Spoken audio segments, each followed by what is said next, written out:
어제였죠. 이 대구에서 차선을 양보해주지 않는다며 경적을 울리면서 추월해서 급정거한 이 난폭운전을 했던 60대 남성 경찰에 붙잡혔는데요. 이 경찰의 강력 처벌 방침에도 아랑곳 없이 보복운전이나 난폭운전이 이렇게 끊이지 않고 있는 이유는 뭘까요? 잠시 후에 대림대 자동차학과 김필수 교수 연결해서 이야기 들어보겠습니다. 원유 시장에 키를 쥐고 있는 사우디아라비아가 산유량을 줄이지 않겠다는 뜻을 분명히 했습니다. 유가는 또다시 급락했는데요. 글로벌 정면 승부, 오늘은 사우디아라비아로 가봅니다. 오늘 문자는 프로그램 들으시면서 생각나는 의견 자유롭게 보내주시고요. 문자 서비스 샵 0945입니다. 짧은 문자 50원, 긴 문자 100원에 정보 이용료가 있습니다. 자, 대림대 자동차학과 김필수 교수 전화 연결돼 있는데요. 교수님, 안녕하십니까? 네, 안녕하세요. 네. 네. 지난 12일부터요. 네. 이 난폭운전을 한 운전자에 대한 처벌이 대폭 강화되지 않았습니까? 그렇죠. 교수님, 먼저 구체적으로 어떤 게 난폭운전인가 설명 좀 부탁드릴게요. 이 보복운전은 아실 겁니다. 일반 상대방이 있어야 되거든요. 네. 근데 난폭운전은 상대방한테 위험만 가하더라도 실질적으로 이 난폭운전의 규정 자체를 확대했다 이렇게 보시면 될 것 같은데요. 네. 일단은 구체적으로는 9가지를 지금 지정을 해놨습니다. 네. 근데 일반적으로 험하게 운전하는 것은 대부분 다 포함이 돼 있는데요. 아하. 예를 들어서 뭐 신호 위반이라든지 네. 또는 차선 변경할 때도 우리가 일종의 칼치기 네네. 뭐 이런 식으로 얘기를 하고 있는데 또 중앙선 침범 또 과속이라든지 또 앞뒤차의 간격이 굉장히 좋게 위협 가하는 것들도 해당이 네네. 되고요. 그다음에 급제동이나 또는 예를 들어서 안전거리 미확보 또는 예를 들어서 경운기를 정당한 사유 없이 계속 사용한다든지 네. 이런 식으로 해가지고 거의 대부분 험하게 운전하는 것이 포함이 되는데 9가지입니다. 아. 이 9가지인데 무작정 한 번만 하는 게 아니라 같은 행위를 몇 번, 두 번 이상 한다든지 네. 또는 말씀드린 9가지를 번갈아가면서 한다든지 이런 경우가 난폭운전으로 정의를 해놨습니다. 그렇군요. 자, 네. 기존에는 이 보복운전의 경우만 형사처벌 대상이었다고 들었는데요. 네. 그럼 강화된 처벌 방침 어떻게 달라졌고요? 네. 또 얼마나 처벌을 받게 되나요? 실질적으로 이 난폭운전도 이 강화를 시킨 것 중에 하나가 1년 이하의 징역 500만 원 이하의 벌금형입니다. 네. 굉장히 큰 것이죠. 여기다가 이제 이건 시에는 벌점을 40점, 최소 40일 이상 면허 정지가 되고요. 네. 또 특별 교통안전 교육도 6시간 받고 또 예를 들어서 구속되면 아예 면허가 취소되니까요. 퇴출시키겠다는 겁니다. 아하. 아예 이 길거리 공로상에서 위협하는 부분들은 상당히 문제점이 있으니까 그만큼 벌칙 조항에 대한 것들도 굉장히 강화된다 이렇게 보시면 될 것 같습니다. 네. 그러면은 뭐 최근이니까 이제 열흘 좀 넘었습니다만 네. 이렇게 처벌이 강화되고 난 뒤에 네. 지금 뭐 어느 정도 좀 효과가 보여지고 있나요? 상당히 일반 운전자 입장에서는 본인의 운전 방법에 대해서 고민이 된다고 볼 수가 있습니다. 네, 네. 왜냐하면 보복운전이나 난폭운전에 대한 부분들이 특정 사람만 하는 게 아니라요.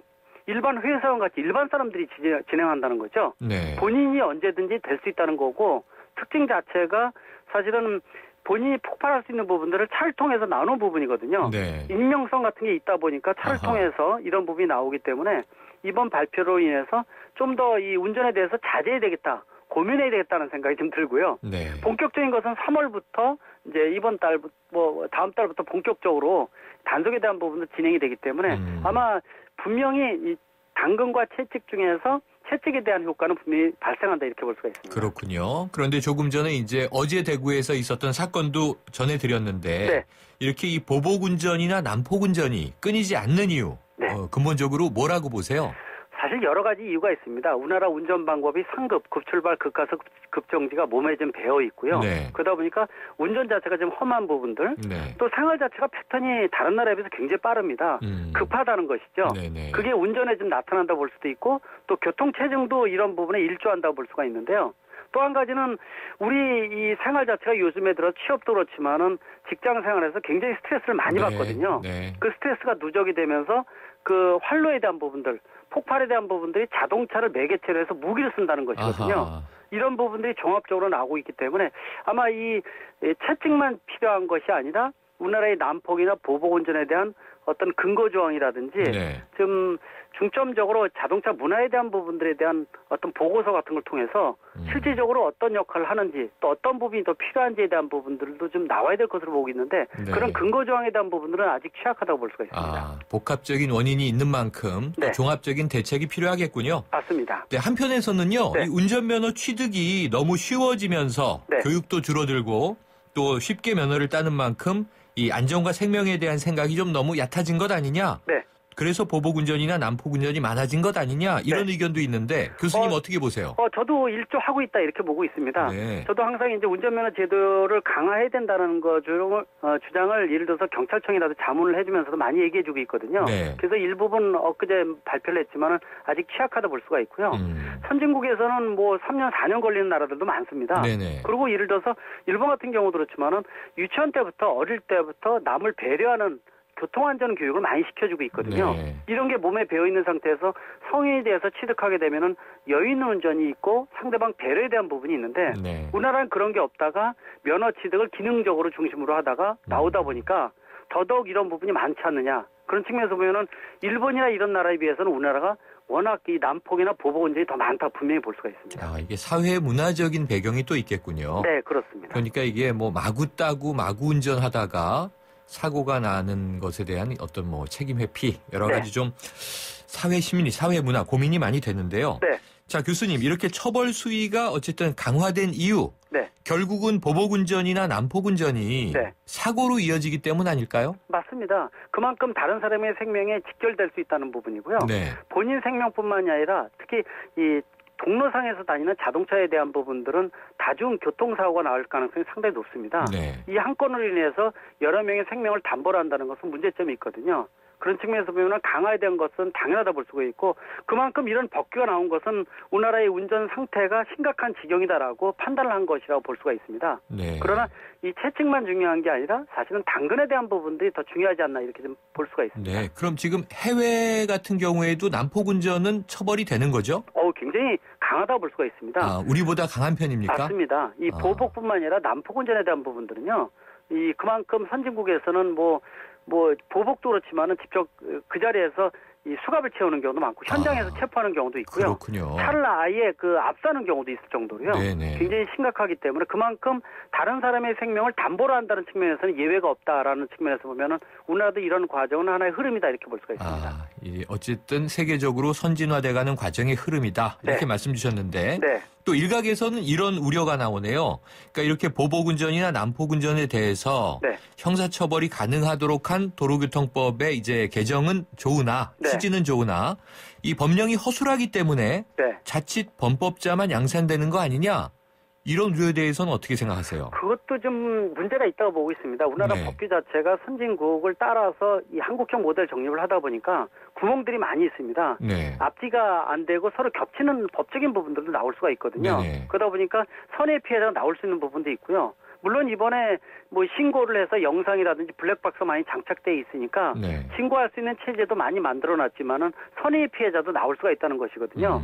그런 측면에서 보면은 채찍만 필요한 게 아니라 이 안전교육에 대한 부분들 또 이런 것을 지속적으로 해주는 부분도 필요하고요. 네. 또 예를 들어서 신고 정신도 필요하지만은 자발적으로 한 템포 느린 여유 있는 운전 우리가 말하는 에코드라이브 친환경 경제운전이 바로 이거거든요. 네. 그런 측면에서 좀 더 이 자정적인 부분들이 지금 강화돼서 교육 안전에 대한 부분들이 더 중요하지 않느냐. 사실 채찍은 분명히 한계가 있다는 거. 네. 또 이 정상적인 이 일반적인 사람들이 예를 들어서 범법자로 바뀔 수 있는 부분도 분명히 있기 때문에 네. 이런 부분들을 고려를 해서 적용하는 것이 더 중요하다 이렇게 볼 수가 있습니다. 네, 이런 얘기를 들었어요. 아까 말씀하신 9가지의 이제 이 기준들을 말씀 주셨잖아요. 네. 그러니까 이제 사거리에서 신호등을 보고 마음이 급해서 노란불에서 엑셀을 밟았을 때 네네. 그게 신호 위반과 과속 두 가지에 해당되니까 네네. 경찰이 굳이 건다면 이게 난폭운전이 될 수 있다. 네네. 특히 앞차의 경우에 이제 뒤차에 압박을 느꼈다. 네네. 안전거리 미확보가 되겠죠. 네네. 한 3가지 정도가 걸리면 꼼짝없이 난폭운전인데 네. 이런 식이라면은 이게 100명의 운전자 중에 99명이 난폭운전자가 되는 게 아니냐. 네. 이런 걱정을 하시더라고요. 이거 맞습니다. 좀 일리가 이미 있습니까? 나올 수가 있다는 것이죠. 네. 그런 측면에서 보면은 9가지에 대한 정의는 해놨지만은요. 네. 실제로 현황이나 주변 환경에 대해서 또 상황 같은 걸 판단해서 해줘야 되는 거지. 또 이런 신고가 이루어졌을 경우에는 이 주관적인 판단이 될 수가 있다는 것이죠. 네. 그런 측면에서 아까 말씀하신 선의 피해자가 발생하면은 절대로 안 된다는 것이거든요. 아하. 그래서 이런 법규가 만들어진다 하더라도 함부로 휘둘러서는 안 되고요. 네네. 사례에 따라서 경각심을 발휘하면서 아까 말씀하신 채찍보다도 당근에 대한 부분들 본인들이 자진해서 한 템포 느린 여유 있는 양보 운전에 대한 부분들을 주재할 수 있는 기회를 삼아야 된다 분명히 강조할 수가 있습니다. 네, 그럼 먼저 이 법규를 새로 시행함에 있어서 또 현장에서 단속하는 경찰관들이 네. 정말 잘 판단을 해서 적용을 해야겠군요. 맞습니다. 또 이걸 악용하는 부분도 분명히 있기 때문에요. 네. 이 선의 피해자가 생기지 않으면서도 실제로 효과가 나올 수 있게끔 그런 부분들의 당근과 채찍에 대한 부분들은 얼마큼 네. 잘하느냐가 상당히 중요한 부분인데 아까 말씀하신 네. 운전면허 취득부터 시작해서 교통안전, 에코드라이브 또 보복이나 난폭 이런 것들을 얼마큼 전체적으로 시스템화 시켜주느냐가 상당히 중요한 선진 자동차 문화의 잣대가 아닌가 이렇게 볼 수가 네, 있습니다. 어쨌든 이 좀 법 개정 잘 명심하시고요. 네. 1년 이하 징역, 500만 원 이하 벌금이라 그러셨으니까 네. 형사처벌이고 재판까지 가는 일들인데 네. 우리가 알아서 스스로 조심해야 되겠군요. 맞습니다. 자, 끝으로요. 이 네. 보복운전이나 난폭운전을 경험하게 됐을 때 네. 이럴 땐 어떻게 대처해야 좋습니까? 절대로 대응을 하면 안 됩니다. 네. 제일 중요한 것은 손을 흔들어 주거나 아니면 예를 들어서 비상등을 켜가지고요. 네. 미안하다는 신호를 좀 보내주게 되면 대부분 네. 다 없어지거든요. 아하. 대부분 보복이나 이런 것들이 생기는 경우가 네. 이 미안하다는 표시를 안 합니다. 끼어들게 하더라도요. 이런 부분들을 좀 몸으로 배어 있고 또 설사 보복운전을 당하더라도 대응을 하지 말고요. 정상적인 운전을 해주고 혹시 상대방이 너무 심하다면 블랙박스 같은 게 장착되어 있기 때문에 네. 그런 부분을 활용하시는 것도 좋기 때문에 반응을 안 하시고 미안하다는 신호 자체가 제일 중요하지 않나 이렇게 보고 있습니다. 그렇군요. 알겠습니다. 앞으로 좀 이 법규로 분노의 레이스들이 없어졌으면 좋겠네요. 네. 오늘 말씀 감사합니다. 네, 고맙습니다. 지금까지 대림대 자동차학과 김필수 교수였습니다.